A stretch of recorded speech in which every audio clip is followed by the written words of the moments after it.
So naka-ready na signal light. Kasi ang plano namin, main road to the right. Then pabagal. Yung paa Pwede ako mo, maglihis dyan sa... apo, paalis na. Pabagal na. Nakaabang na yung paa natin kay brake pedal.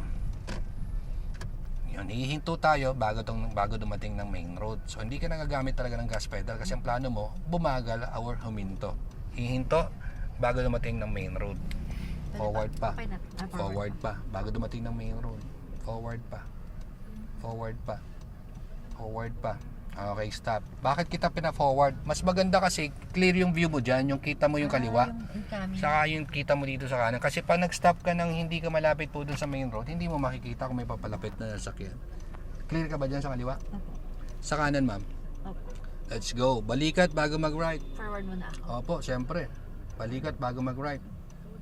Tapat mo yung balikat mo bago mag-right. Turn. Hintayin natin 12 o'clock position. And then, balik sa straight. Okay, ito malapad to. Pwede ako Mas madali ito. Pwede ka na mag-gas. Alright, tuloy-tuloy. Diretso. May linya, may guhit na dilaw, no overtaking, may broken, pwede. Basta safe. Tapos yung edge line, ayan ha. Hindi pwede lumalampas yung gulong mo dyan. Makikita mo na yun sa mirrors mo. Oh.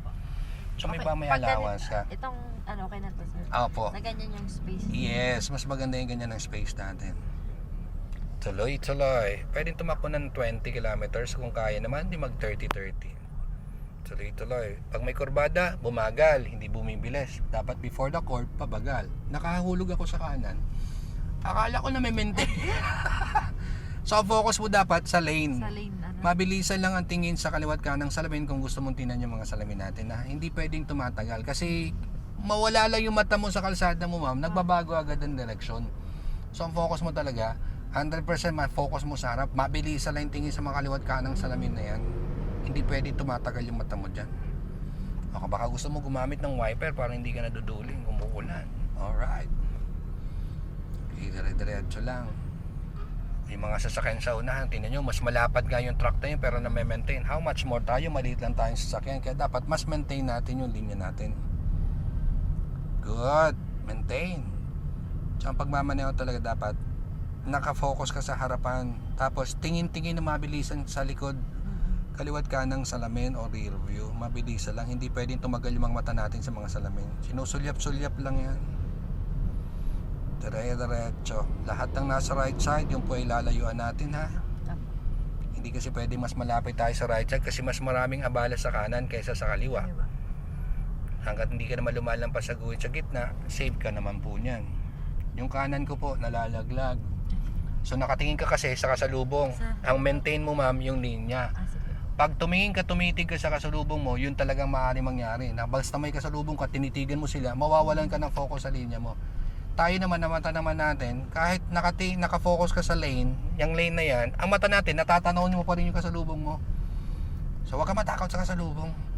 Sige. Hindi ka naman sasalubungin yan. Takot din. Kasi takot din sila. Yung right side lalayuan kasi lahat ng nasa right side maraming abala kesa sa kaliwa. Mas maraming abala sa kanan kesa sa kaliwa. Tuloy-tuloy lang, kurbada. Tingnan natin kung swabe yung pasok ha. Kung saan papunta yung kurbada, doon din papunta ang manibela. Nang dahan-dahang galaw lang. Okay, dire-diretso. Alright, galing sa test track, papunta ng light traffic.